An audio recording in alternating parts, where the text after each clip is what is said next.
तो कमाल हो गया। हम फ्यूचर को नहीं बदल रहे हैं, बस अब हम शिफ्ट कर रहे हैं। क्या होगा जब एक लड़की गलती से समय यात्रा करने का रास्ता खोज निकालती है? यानी कि अब वो पास्ट में जाकर कुछ भी बदल सकती थी, लेकिन जैसे ही वो पास्ट की घटनाओं से छेड़छाड़ करना शुरू करती है तो उसे तो पूरा भविष्य ही बर्बाद होने लगता है, जिससे कि वो समय के भंवर में यानी कि एक टाइम पैराडॉक्स में फंस गई। सो इससे आगे क्या होगा? क्या वो कैसे भी करके इस पैराडॉक्स को तोड़ पाएगी? सब कुछ चलिए शुरू से जानते हैं हमारी आज की नई time travel sci fi series the seven lives में। अब कहानी की शुरुआत प्रेजेंट टाइम में फ्रांस के एक छोटे से टाउन से होती है, जहाँ की अभी बहुत सारे टीनेजर्स एक नदी के किनारे नाच गा रहे थे और पार्टी एंजॉय कर रहे थे। अब इन्हीं में से एक टीनेजर लिया भी है, जो कि अपने दोस्तों के साथ इसी पार्टी में आई है। हालांकि वो बाकी सब की तरह इस पार्टी को एंजॉय नहीं कर रही, बल्कि वो तो बहुत परेशान थी, क्योंकि उसके पेरेंट्स अक्सर एक दूसरे से लड़ते रहते। इसलिए ही अब लिया ड्रिंक के नशे में बाकी लोगों से दूर आ गई, और जब वो एक पत्थर से टकराकर नीचे गिरी तो उसे अपने सामने एक बहुत पुराना नरकंकाल पड़ा हुआ नजर आता है, और उसके हाथ में एक स्पेशल ब्रेसलेट था। अब लिया तो ये देखकर बहुत डर गई और वो जल्दी से इसकी पुलिस में रिपोर्ट करती है। उसे बहुत अजीब भी लग रहा था कि ये जिस किसी की भी बॉडी होगी उसकी फैमिली को तो पता भी नहीं कि वो मर चुका है। अब पुलिस स्टेशन में आने के बाद एक ऑफिसर केसी ने बताया कि उस कंकाल के स्ट्रक्चर से साफ है कि वो एक मेल था और उसकी उम्र भी ज्यादा नहीं रही होगी। वही एक कंकाल कम से कम भी 30 साल से भी ज्यादा पुराना है। सो वे अभी से ही सर्च करना शुरू कर देंगे कि आज से 30 साल पहले इस टाउन में कौन कौन से लोग मिसिंग हुए थे और ये बॉडी किसकी है। अब जल्दी स्टेशन में लिया की माँ मरीना उसे लेने आ गई।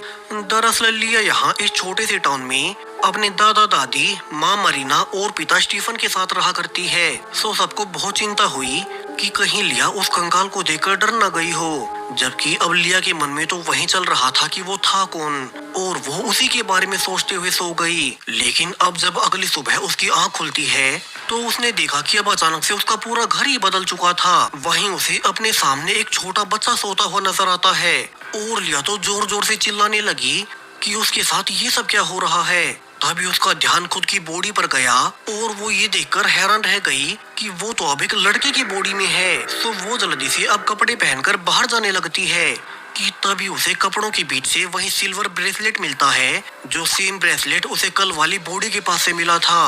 और यहाँ से तो लिया को सब समझ आ गया कि असल में वो अजीब कारणों से उसी लड़के की बॉडी में आ चुकी है, जिसके कंकाल उसे नदी किनारे मिले थे।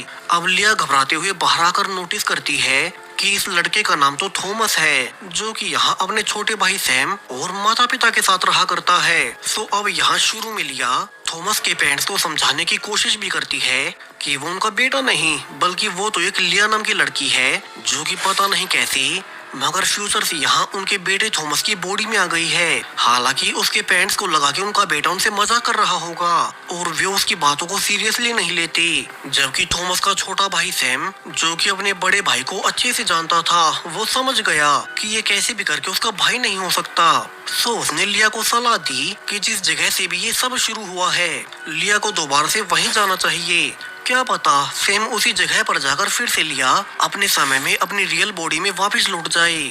अब लिया को भी ये आइडिया सही लगा और वो वहीं जाने का फैसला कर लेती है जहाँ की नदी किनारे उसे थॉमस की बॉडी मिली थी। लेकिन तभी उसे थॉमस के पिता ने कहा कि उन्हें अभी अपने ओनर्स की फार्म पर काम करने जाना है। लिया को बातों बातों में पता चला कि यहाँ थॉमस का परिवार बहुत गरीब है, इसलिए ही वे सभी यहाँ के अमीर लोगों के फार्म्स में काम करके अपना गुजारा चलाते। हालांकि अब थॉमस की बॉडी में तो लिया थी, सो छोटा सैम बाकी लोगों को डिस्ट्रैक्ट करता है ताकि लिया यहाँ से निकल सके। उसे भागते हुए दूर से इस फार्म के मालिक का बेटा पियत्रो देख लेता है, जो कि थॉमस के साथ ही उसी की क्लास में पढ़ा करता था। तो वही लिया, जो कि थॉमस की बॉडी में थी, वो अब जल्दी से रोड पर आकर लोगों से लिफ्ट मांगकर उसी नदी के किनारे पर जाने लगती है ताकि सब कुछ फिर से पहले जैसा हो जाए। लेकिन उसे पता चला कि चूंकि थॉमस एक गरीब परिवार से है तो यहाँ तो टाउन में हर कोई उसका मजाक ही उड़ाता है। उसे किसी ने लिफ्ट नहीं दी, सो लिया पैदल ही चलकर आगे जाने लगती है और वो जल्द ही इस टाउन की मेन मार्केट में पहुंच गई। उसने यहाँ पहुंचकर नोटिस किया कि वो तो अभी थॉमस की बॉडी में आज 15 जून साल 1991 में आ चुकी है। उसे स्ट्राइक हुआ कि इसलिए ही वो थॉमस की बॉडी में आई है क्योंकि वो तो बहुत पहले मर चुका था। सो अब वो सोच ही रही थी कि वो इस समय से अपने प्रेजेंट टाइम में वापस कैसे जाए कि तभी उसे एक पैट्रिशा नाम की औरत अपने साथ चलने को कहती है जो कि थॉमस को जानती थी। अब उसने बताया कि थॉमस को अपनी टीम के साथ मिलकर अभी उसे ऑडिशन देना होगा और फिर वो आज से 6 दिन बाद यानी कि 21 जून वाले प्रोग्राम में थॉमस की टीम को परफॉर्म करने देगी। अब थॉमस में मौजूद लिया ने ध्यान दिया कि पैट्रिशा तो उसे उसी के फ्यूचर वाले घर में ले गई जहाँ की अभी लिया के फ्यूचर वाले दादा और दादी अभी समय में जवान थे। हालांकि लिया उन्हें समझा नहीं पाती कि वो थॉमस की बॉडी में उनकी फ्यूचर वाली ग्रैंड डॉटर है, जबकि यहाँ तो उन दोनों ने उसे थॉमस समझकर अपने बेटे स्टीफन के पास जाने को कहा। यहाँ से लिया को पता चला कि ये लड़का थॉमस तो इस समय में एक बैंड का मेंबर है और तभी उसे अंदर जाने पर एक कपल ग्रीट करता है और लिया ये देखकर हैरान रह गई कि ये तो उसी के माता पिता थे जो कि इस समय में एक साथ एक ही कॉलेज में पढ़ा करते हैं। हालांकि उन्होंने अब तक एक दूसरे से शादी नहीं की थी। अब लिया तो जल्दी से उन दोनों को समझाने की कोशिश करने लगी कि वो उन्हीं की फ्यूचर बेटी है जो कि आज से करीब 13 साल बाद यानी कि साल 2004 में पैदा होगी। लेकिन अब बाकियों की तरह उन दोनों को भी लगा कि उनका दोस्त थॉमस उनसे मजाक कर रहा है और वे उसे सीरियस होने को लेकर कहने लगी कि उनकी ऑर्गेनाइजर पैट्रिशिया अभी अंदर आने वाली है। सो वे अच्छे से ऑडिशन करेंगे ताकि उन्हें 6 दिन बाद वाले फेस्टिवल में परफॉर्म करने को मिले। अब लिया ने उन दोनों को देखकर ध्यान दिया कि उसके पेरेंट्स तो इस समय में कितने कूल थे। लेकिन तभी कुछ ही देर बाद यहाँ थॉमस का पिता उसे गुस्से में लेने आ जाता है। उसने थॉमस से कहा कि उनकी हालत पहले से खराब है, ऊपर से वो आज फिर से अपने म्यूजिक बैंड के लिए फार्म से भागकर आ गया तो इससे कहीं उनका मालिक उन्हें काम से न निकाल दे। अब थॉमस के अंदर लिया को बुरा लगता है कि उसने गलती से थॉमस के परिवार के लिए मुसीबत खड़ी कर दी है। वो अब थॉमस के घर वापस जाकर उसकी डायरी पढ़ने लगती है जिसमें कि थॉमस ने अपने गानों के बहुत से लिरिक्स लिख रखे थे।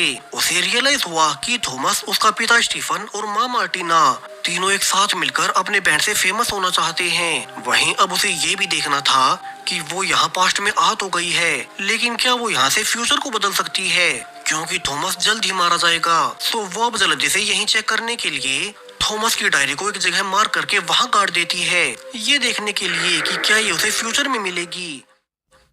लेकिन तभी वहाँ फार्म के ओनर का बेटा पिएत्रो आ गया और वो थॉमस को मारने लगता है क्योंकि वो आज दिन में काम के दौरान बाहर भाग गया था। वहीं लिया के लिए तो ये सब नया था, उसे तो थॉमस की बॉडी भी नई लगती है क्योंकि वो पहली बार किसी मेल की बॉडी में थी और वो बाथरूम में ही सो गई। लेकिन अब जब सुबह उसकी आंखें खुली तो वो तो फिर से अपने प्रेजेंट टाइम में वापस आ चुकी थी। अब उसे समझ नहीं आता कि क्या वो सब उसने सोते हुए सपना देखा था या फिर वो सच में ही साल 1991 में चली गई थी। लिया अब यही सब सोचते हुए हर रोज की तरह पहले अपनी माँ को उनके ऑफिस में छोड़ने जाती है और यहीं पर उसे इस समय का पिएत्रो दिखाई दिया।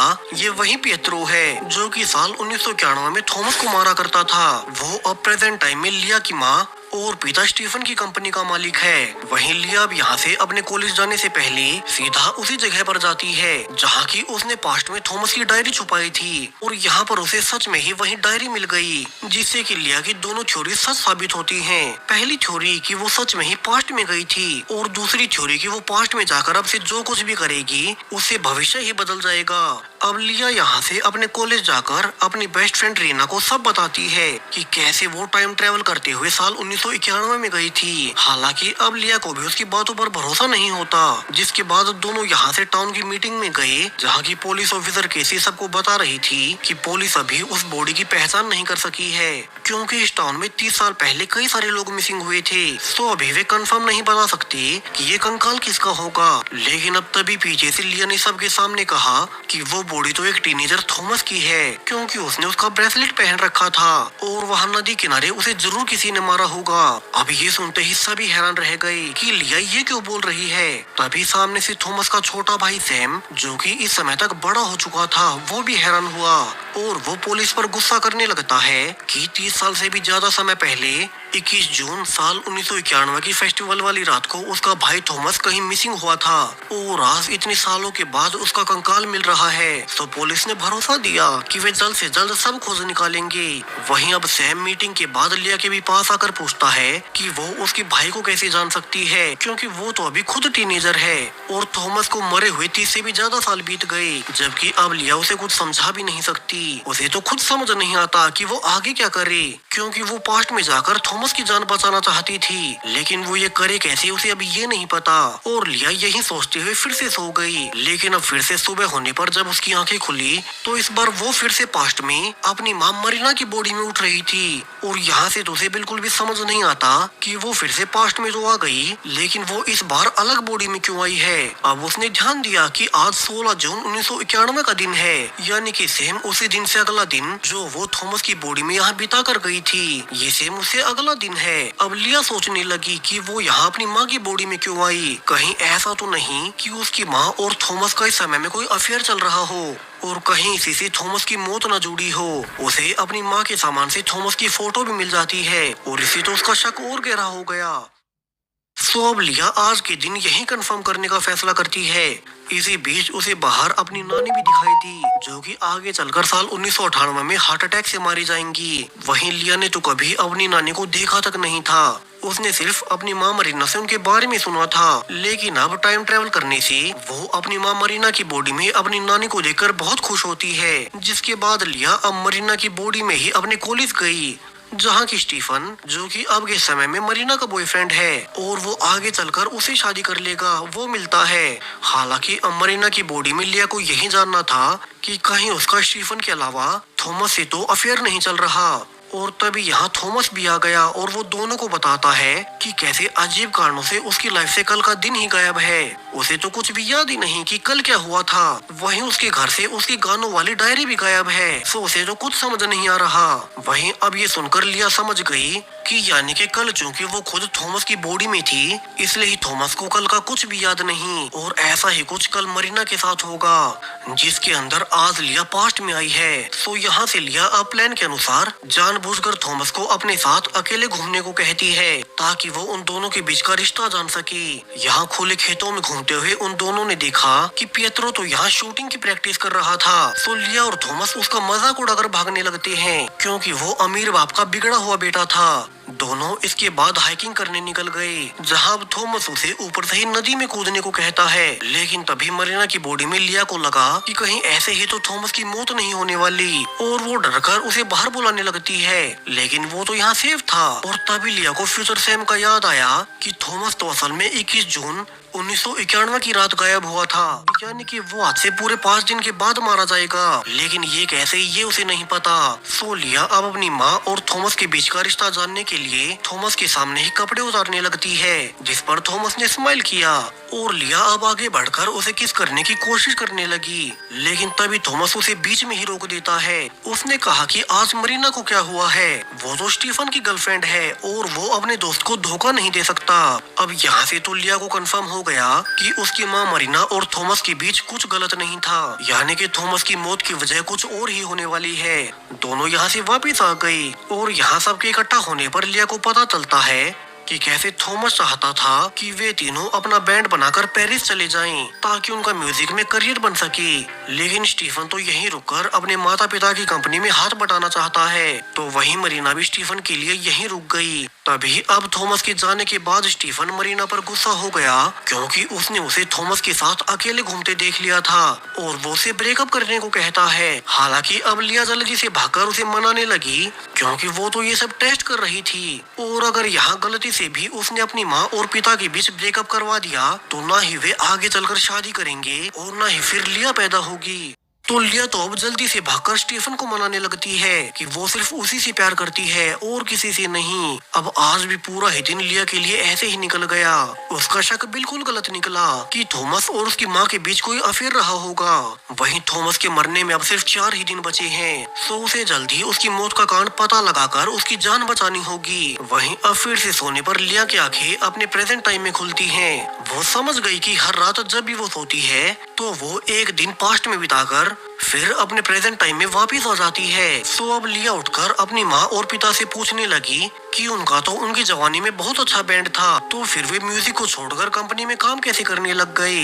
अब ये सुनकर तो मरीना और स्टीफन दोनों हैरान थे कि उनकी बेटी को उनके बैंड का कैसे पता चला, क्योंकि उन्होंने इसके बारे में उसे कभी नहीं बताया था। लिया अब फिर से अपने दोस्त के साथ अपनी एक और क्लासमेट डोरा के फूड ट्रक पर खाना खाने जाती है। यही लिया को पुलिस ऑफिसर केसी दिखाई दी और वो लिया को अपने पास बुलाकर रिवील करती है कि कल वो मीटिंग में सच ही कह रही थी। वो बॉडी डीएनए से मैच होने पर सच में ही थॉमस की ही बॉडी निकली, लेकिन इसके बारे में उसे कैसे पता चला। तभी अब लिया कहती है कि कॉलेज के दिनों में पिएत्रो थॉमस को बहुत परेशान किया करता था, उसे मारा करता था, तो कहीं उसी ने तो थॉमस को ना मारा हो। लेकिन अब प्रॉब्लम ये है कि लिया ऑफिसर को ये कैसे समझाए कि उसे ये सब टाइम ट्रेवल से पता चल रहा है।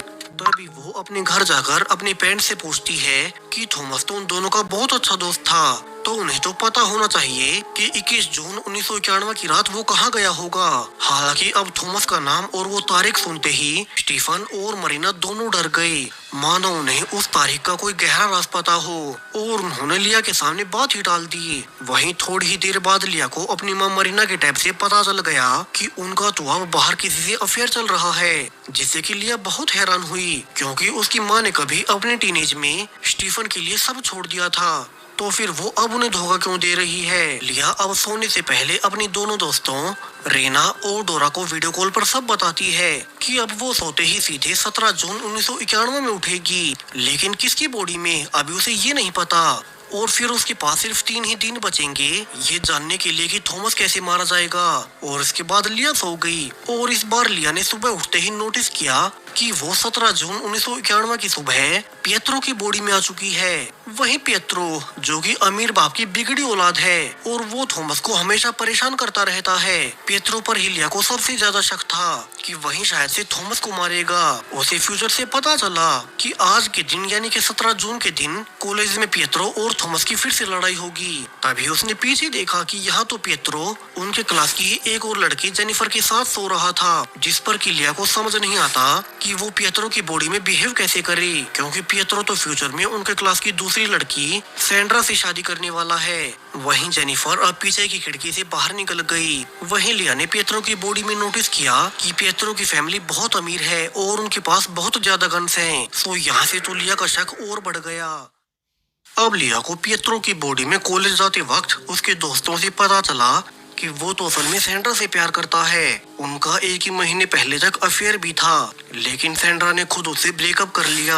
वहीं अब उसने कॉलेज में आकर मरीना और स्टीफन की बातें सुनी, जहां पहले थॉमस की तरह आज मरीना परेशान थी कि उसे कल का कुछ भी याद क्यों नहीं आ रहा, जबकि अब स्टीफन जेलेसी में कहता है कि वो तो थॉमस के साथ अकेले में घूमने गई थी, इसलिए अब वो सब भूलने का नाटक कर रही है। हालांकि पिएत्रो की बॉडी में लिया को चिंता हुई कि आज तो उसकी थॉमस से लड़ाई होने वाली है, और कहीं इसी वजह से पिएत्रो 3 दिन के बाद थॉमस को ना मार दे। इसीलिए वो अब जल्दी से थॉमस के पास जाकर कहती है कि वे आज लड़ाई नहीं करेंगे। हालांकि ये सुनकर थॉमस को लगा कि पिएत्रो हमेशा की तरह उसे कमजोर समझ रहा है, तो उसने कहा कि वो लड़ने से नहीं डरता। तभी लिया को रियलाइज हो गया कि पिएत्रो शायद से आज की फाइट हार गया होगा, और इसलिए वो थॉमस को मार देगा। सो आज अगर वो पिएत्रो की बॉडी में थॉमस से लड़ाई जीत जाए तो फिर पिएत्रो का बदला पूरा हो जाएगा और वो थॉमस को नहीं मारेगा। वहीं उसे आगे जेनिफर भी दिखाई देती है। जेनिफर दिखाई दी, जिससे कि पिएत्रो का सीक्रेट अफेयर चल रहा था, लेकिन यहाँ तो कॉलेज में हर कोई उसका मजाक ही बनाता है। सो अब लिया ने पिएत्रो की बॉडी में सबके सामने जाकर जेनिफर को किस कर लिया, और उसने बाकी सबसे भी कहा कि आज के बाद से कभी कोई जेनिफर का मजाक नहीं उड़ाएगा।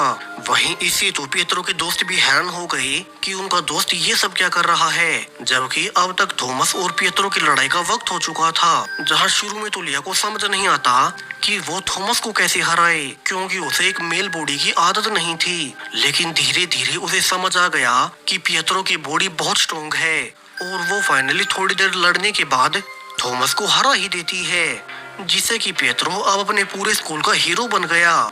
वहीं रात को जेनिफर फिर से पिएत्रो से मिलने आई और वो उसे थैंक्स बोलती है, जो उसने उसके लिए सबके सामने स्टैंड लिया है। लिया भी इससे खुश थी कि उसने इस बार सब ठीक कर दिया और शायद से अब थॉमस बच जाएगा। ऊपर से उसने जेनिफर और पिएत्रो की जोड़ी बना दी।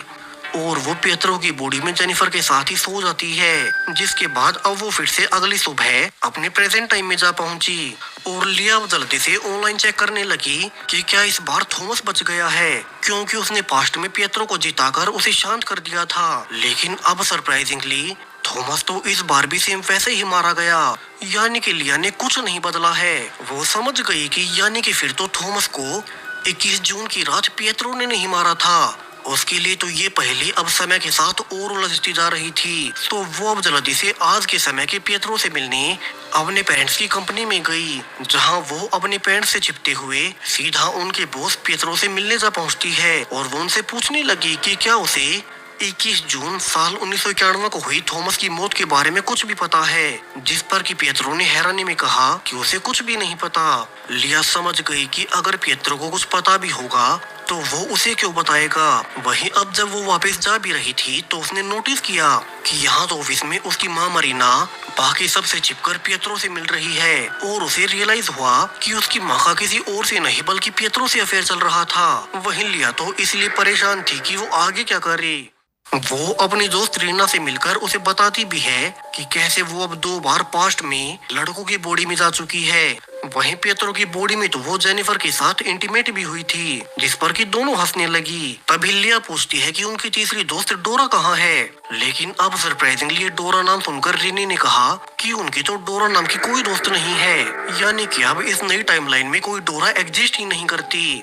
लिया सब समझ गई कि उसके पास्ट में जाने से कुछ तो बदला है, क्योंकि डोरा तो असल में उसकी और रीने की बेस्ट फ्रेंड थी और वे तीनों अक्सर एक साथ ही रहा करती थी।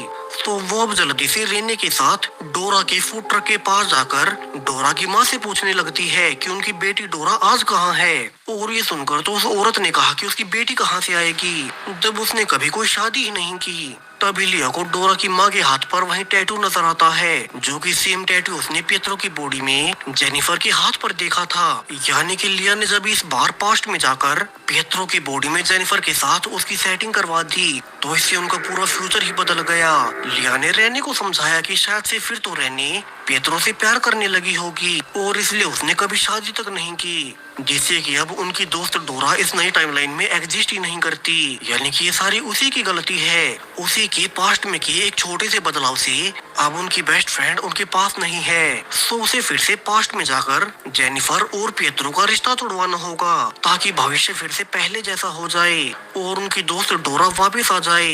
लिया जो कि पास्ट को बदलकर भविष्य सुधारने निकली थी, उसे अब समझ आ गया कि समय से खेलना कितना खतरनाक हो सकता है, और वो फैसला कर लेती है कि इस बार वो पास्ट में जाकर पियत्रो को फिर से सैंड्रा से मिलवाएगी, जिससे कि उसकी असल में शादी होनी थी। अब इस रात भी लिया के सोते ही वो फिर से टाइम ट्रेवल करते हुए 18 जून 1991 में सैंड्रा की बॉडी में उठती है। हालांकि इससे वो खुश हुई कि ये तो उसके प्लान के लिए सही रहेगा, क्योंकि अब उसे पियत्रो और जेनिफर को अलग कर पियत्रो और सैंड्रा की जोड़ी बनवानी थी, ताकि फ्यूचर फिर से पहले जैसा हो जाए और उसकी दोस्त डोरा वापस आ जाए। अब यहाँ आज लिया को सैंड्रा की बॉडी में पता चला कि उसका परिवार बहुत बड़ा था। उसके कई सारे भाई बहन होने से उसका पिता उन पर हमेशा बहुत सख्ती रखता। हालांकि इनमें से सैंड्रा का बड़ा भाई जोनाथन उसकी बहुत केयर किया करता है। अब आज भी लिया काम की वजह से समय पर तैयार नहीं हो पाती, जबकि उसे तो कॉलेज जाकर अपना प्लान पूरा करना था। सो वो अब बस का समय पूरा होने पर बिना तैयार हुए ही बस में चढ़ जाती है, जिसका कि बाकी बच्चों ने मजाक भी बनाया। वहीं अब कॉलेज पहुंचकर वो देखती है कि यहाँ तो उसके पेरेंट्स और थॉमस एक साथ बैठे हैं, और चूंकि उनकी सैंड्रा से ज्यादा नहीं बनती तो वे भी उसका मजाक बनाते हैं। जबकि लिया जो कि सैंड्रा की बॉडी में थी, वो अब अपने प्लान के अनुसार पियत्रो को देखकर उसे बात करने की कोशिश करने लगती है। वो जानबूझकर उसे फ्लर्ट करने लगी, जिस पर कि पियत्रो आखिरकार पूछ ही लेता है कि पहले जब वो उसे पसंद किया करता था, उन्होंने आपस में कई महीनों तक डेटिंग भी की, तो फिर सैंड्रा ने उसे छोड़ क्यों दिया था। वहीं वो आज अचानक से इतना कैसे बदल गई। खैर अब तो पियत्रो जेनिफर के साथ था, तो वो सैंड्रा से ज्यादा बात नहीं करता, और सैंड्रा परेशान हो गई कि वो एक ही दिन में सब ठीक कैसे करे। वही अब उसे सुबह से ही अपनी हालत बहुत खराब सी लग रही थी, तो वो अब टेस्ट करने पर रियलाइज करती है कि सैंड्रा तो इस वक्त प्रेग्नेंट है। उसे पियत्रो के दोस्त से बात करने पर पता चला कि सैंड्रा के पास ये बेबी किसी और का नहीं बल्कि पियत्रो का है, जब वे डेटिंग कर रहे थे।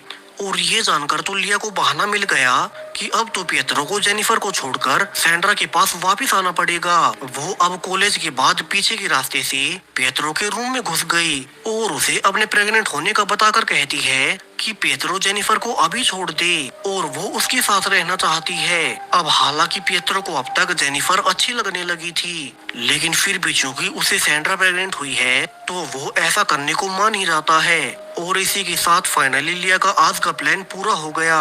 उसे अब फिर से थॉमस के बारे में सोचना था कि वो उसे कैसे बचाए। सो वो अब यहाँ से सीधा अपने पिता स्टीफन के घर जाती है, जहाँ से उसने छुप कर देखा कि यहाँ तो स्टीफन, मरीना और थॉमस एक साथ इकट्ठे होकर अपने फ्यूचर के बारे में सोच रहे थे। दरअसल थॉमस, जो कि गरीब परिवार से है, उसने कहा कि उन्हें अभी यहाँ से पेरिस चले जाना चाहिए ताकि उनका बैंड आगे बढ़ सके, जबकि स्टीफन ने कहा कि वो ऐसा नहीं कर सकता, उसे यहीं रहकर अपने माता पिता के बिजनेस में उनका हाथ बटाना है। मरीना ने भी कहा कि वो भी स्टीफन से प्यार करती है और वो भी उसके पास यहीं रुक जाएगी, जिससे कि थॉमस को बहुत बुरा लगा कि अब वो अकेला रह चुका है। यहाँ रहने से उसका कभी कुछ नहीं होने वाला और वो गुस्से में बाहर निकल जाता है। वहीं अब लिया, जो कि सैंड्रा की बॉडी में थी, वो सोचने लगी कि उसे आगे क्या करना चाहिए और तभी उसे रास्ते में सैंड्रा का भाई जोनाथन पिक करने आता है। लिया को यहाँ रियलाइज हुआ कि सैंड्रा के भाई को उसकी प्रेगनेंसी के बारे में पहले से पता था और वो उसे पूछने लगता है कि वो इस बच्चे का क्या करेगी। हालांकि अब सैंड्रा की बॉडी में तो लिया थी और वो सैंड्रा की बेबी का डिसीजन उसके लिए खुद कैसे ले। सो उसने जोनाथन से कहा कि वो उसे सेम यही सवाल कल पूछे, क्योंकि कल तक वो सैंड्रा की बॉडी में नहीं रहेगी, वहीं से कोई भविष्य भी नहीं बदलेगा।